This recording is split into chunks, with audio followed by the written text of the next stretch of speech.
What's up guys, it's Shana and welcome back to the iherng podcast, and today we will answer a question from email. Well, before we proceed, this episode is brought to you by Dreamy. They just sent me this Ultra L10 robot vacuum. It's amazing. It really saves a lot of time. Do check them out. I will just put the link down below. Back to the podcast. Hey iherng, nice to meet you. I've been watching your videos for 3 years and thanks for sharing all the valuable lessons and tips on buying properties. However, it was too late for me to discover your channel before I start buying, thus now I'm stuck. Also, this is going to be a very long post, so please be prepared. I have some questions to ask regarding both investing and own stay property issues. Well, I'm 31 years old this year, recently just got married to my husband who is also the same age, both lived and work in KL, Selangor. So in 2016, we checked out the Artemon Kera project as it featured a unique design and was located in a prime area. We were young and naive, thinking it would be better to start doing property investment as early as we can. We were only 24 at that time. It was his first investment and we were pretty sure we will stay with his family after getting married. Well, things changed later. So we bought a simplex which is 494 square feet at 560,000. Besides, it was also the year when property prices were at their peak. RT was sold at almost 1,200 per square feet. And currently all the portals shows current selling price at 700 to 900 per square feet only. Fast forward to 5 years later, in the year of 2021, due to COVID, all prices dropped tremendously. Thank goodness that this project has finally been completed during COVID times and they hand over the keys to us. We paid about 37,000 to fully furnish the house and managed to rent it out around June 2021. However, due to the loaning tenure issue for the commercial property being only for 25 years, our monthly commitment per month is around 3,000. The monthly rental rates were not ideal enough as we expected. We only managed to rent out at 1,007 to 1,009, including the maintenance. We need to fork out around 800 per month per person. In the year of 2014, I owned another property with my brother. It was a forced commitment from my parents. They paid for the down payment where we both need to commit for the house loan. It was supposed to be ready in the year 2018 together with the mall as a mixed development.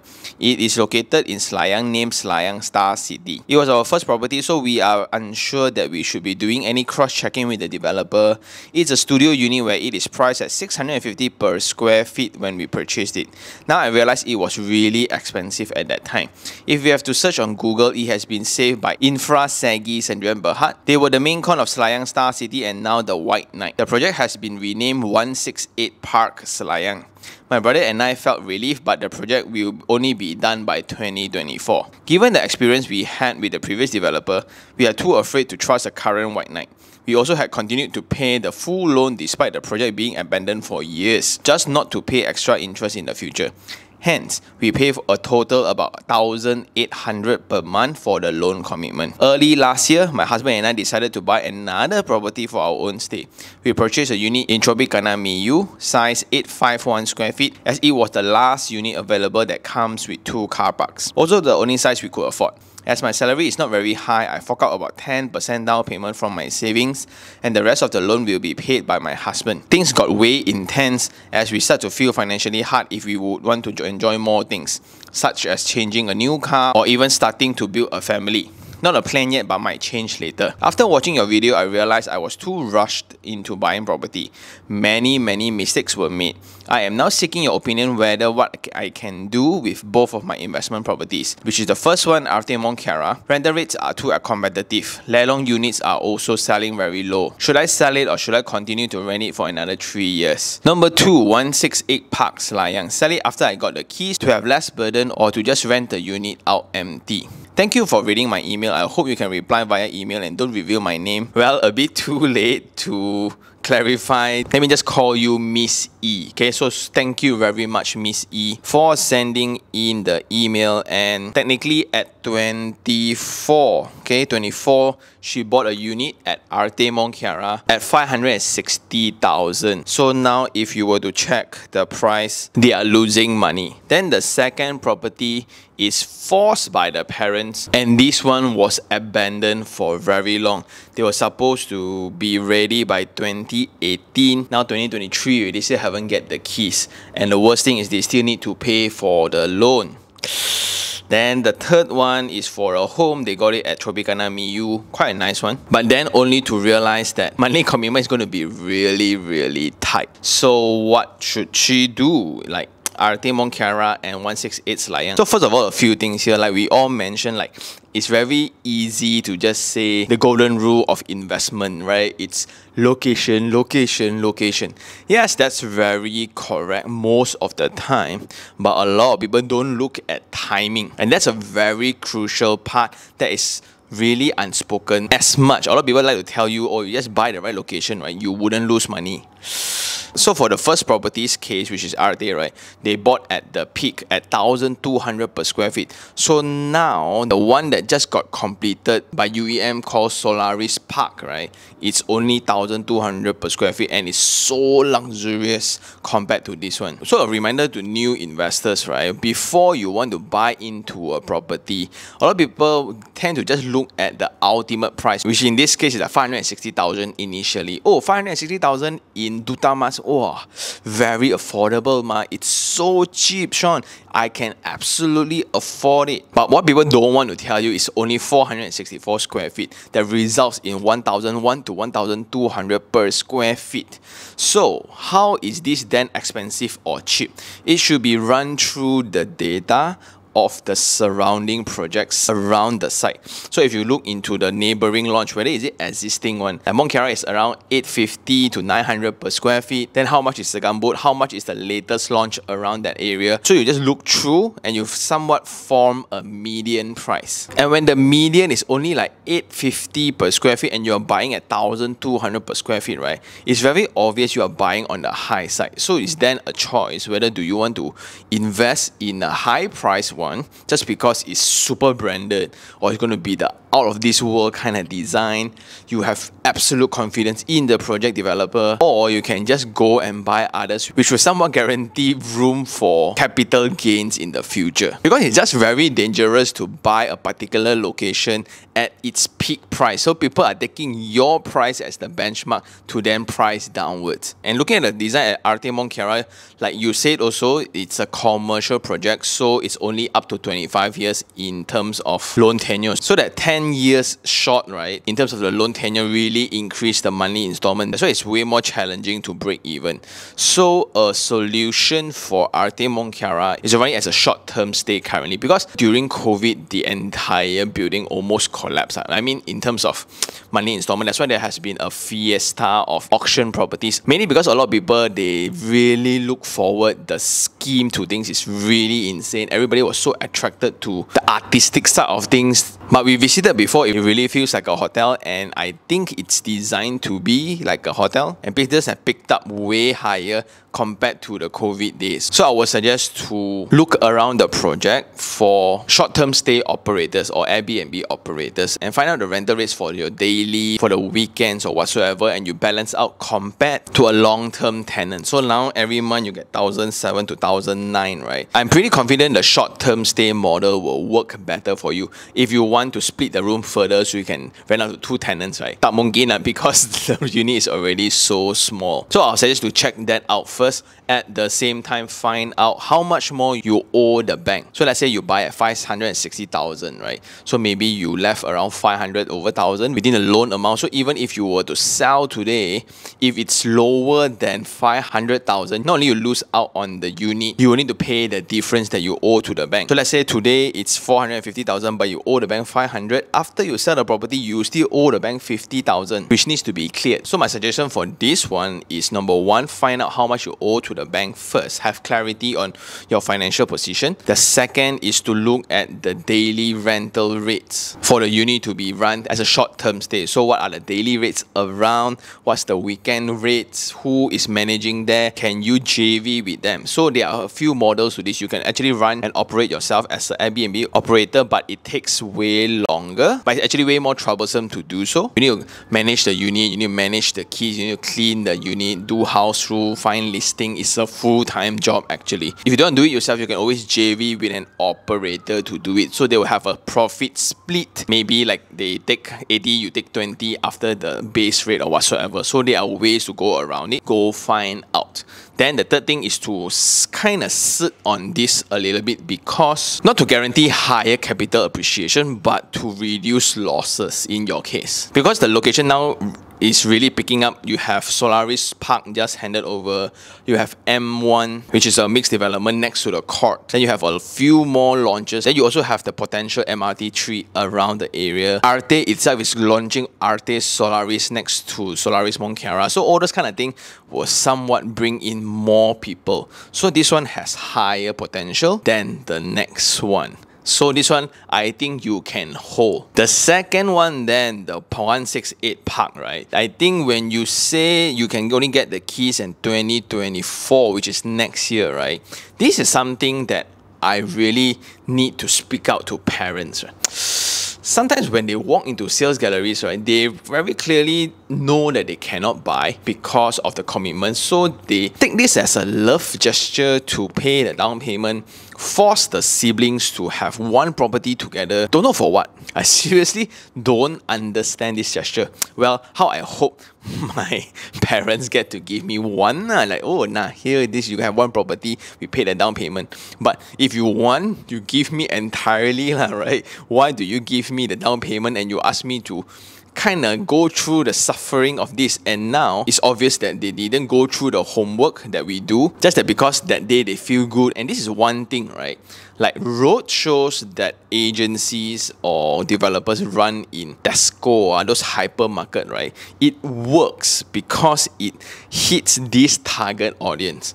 Oh, you cannot buy, never mind. You buy for the next generation, they will thank you for that until it's an abandoned project. So the thing about abandoned project is it's very scary. But luckily they paid up the down payment already. For example, in this project, like they pay like 650 per square feet. So I'm not too sure what's the size, but let's say it's the studio unit, let's say 700 square feet. It's going to be a 420 to 450,000 project.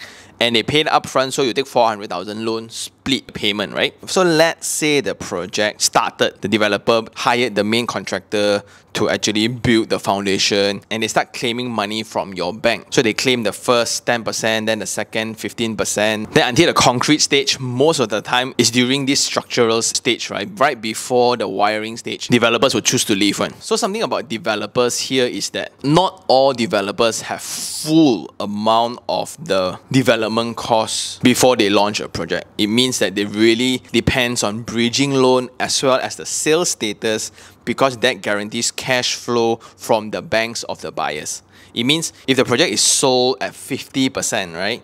I build foundation, I get to collect 10% out of the 50% first only. So I will use that to finance and pay the main contractor. Then during this portion of development, government, which is the HDA, requires a developer to set up an account, a shared account with the government agency, where they will keep all this money in the account first. So in other words, developers here are just very, very tight in terms of cash flow. And when the project don't perform well, this is one of the risks. If the developer is not a very established one, if it's a small timer, this is usually the risk. Once they kickstart a particular project, there's no turning back. This also explains why a lot of developers don't want to officially launch a project. Meaning like I collect booking fee, right? I sold out already, then I need to ensure seriously all are sold out before I consider launching and starting the construction. In this same note, then we must also show appreciation to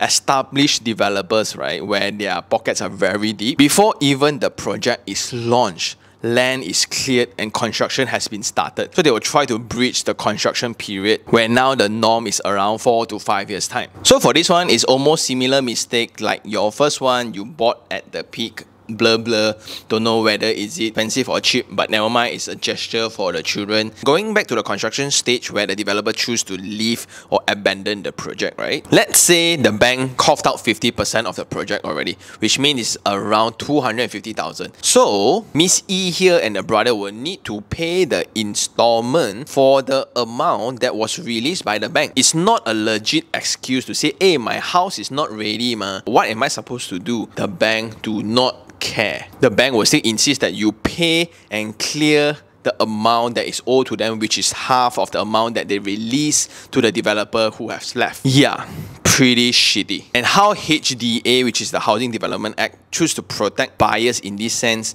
is via Schedule H. If you look into the SPA today that you sign or you are about to sign, there's this Schedule H that is a standard template of billing enforced to developers. Developers cannot just chin chai, I feel I want to claim 30% from your bank, then I can claim. No, it needs to show proof that works are done before money can be released, just to somewhat control the damage of such. So in this case, it doesn't matter whether now, at least the construction reached your unit, right? But no point, there's no way you can move in.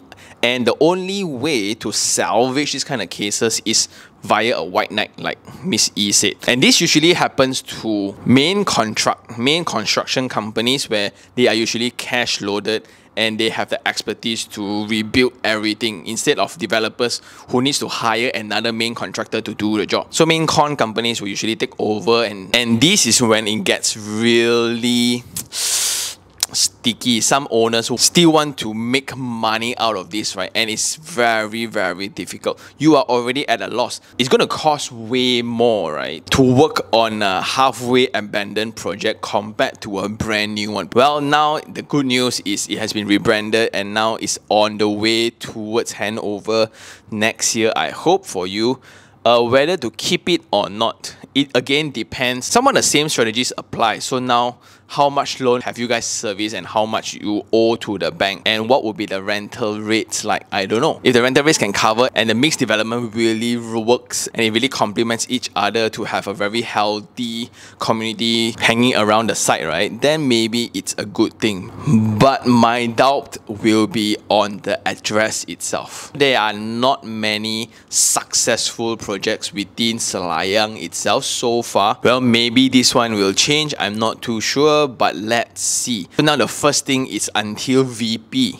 Until VP, you get the keys, then only you see what to do. And the only thing you can do is to get all the correct informations on hand to allow you to make the right decisions. For example, rental rates, the amount of loan you still owe to the bank, the monthly installment needs to be paid, what's the latest selling price, what are the future plans for the developers, who are the main anchor tenants, and etc. So the more information you have will allow you to make the better decision. And back to Miss E's statement on buying properties too young, right? Too young is a thing, right? Too young, I think, is relative. In my case, I made the decision to climb the corporate ladder, so I kind of leverage on the securities of the income that I'm enjoying. So as confident as I know the sun will come out tomorrow, every 28 my income will be banked into my account, so I'm good and I leverage on that security and I can go all out. As long as I don't make major mistakes, right, I'm good. So that's a real advantage compared to freelancers, compared to business owners, and I can qualify for loan easily as well. So I use those advantages to build my wealth via property investment. The mistake will be to buy properties blindly. So as discussed just now, a trick is to build a median price across a location, and I learned this via other teachers I had, right? So what they do is within a location, for example, Duta Mas, what's the median price for that location? So for Bukit Jalil, what's the median price and what's the price that you are buying now? So immediately you know whether are you buying at the high side or at the low side. So indirectly this is very similar to the theory that it has been a long time since we visit this. It's called the Kailan theory, right? Kailan is a type of veggie for those who don't understand. So if today my mom assigned me to buy 1 keti of Kailan, I don't even know 1 keti is how much. I don't even know Kailan is how much. How do I know, am I buying a cheap one or an expensive one? The way is to go to different grocers or at one grocer to look at different brands. Why this one keti 570? Why this one keti 280? So which one do I buy? Do I buy the one in the middle? Most of the time we buy in the middle for safety. And that's the same theory that we go for properties as well. So why this one expensive? Oh, this one organic one. Oh, this one local, that's why a bit cheaper. This one branded, or this one from don't know where one. So the wrapping not as nice, that's why it's cheaper.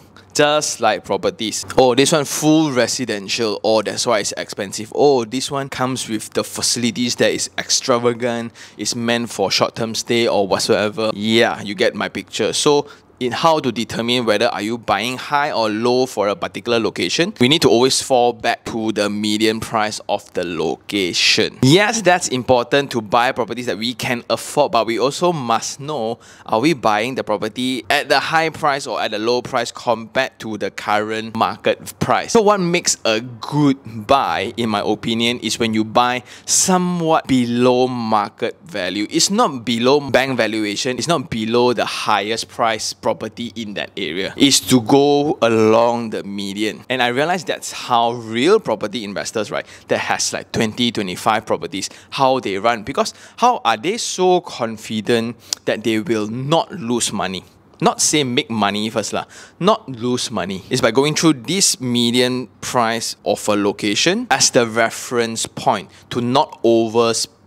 Maybe new properties will be slightly higher, but you'll get the properties 5 years down the road. Then it needs to be a decision made with more information, like what's the current rental like. I think that's the bigger mistake of buying in a rush mode. But I think now with 3%, because it's shared between the husband and shared between the brother. So with so many income earners, right, I think the current loan rates is still okay. Well, again, this is relative. To speak to me, it's still okay one. It's not the end of the world because your age still allows some level of correction to be done. So in conclusion, for your first property in RT Mont Kiara, I would suggest to wait a little bit because market is really picking up within that area. Rental is also picking up and it's definitely one of the hot locations for us to look at right now. Then the second one, wait until you get the keys first for now, because the fact that the project can be completed after being abandoned is already a miracle. And it's very unfortunate to see those that couldn't make it. There are a lot of abandoned projects. So for those who have gone through this abandoned project, people, right, I would extend my invitation to you to the podcast to somewhat share experience so a lot of us can learn from it. And I guess that's all for today. Thank you so much, Miss E. And for those who still have any questions regarding real estate, do just email me at TANIHERNG@gmail.com, or you can just DM me on Instagram, IHERNG, and I'll see you on the next one. Ciao.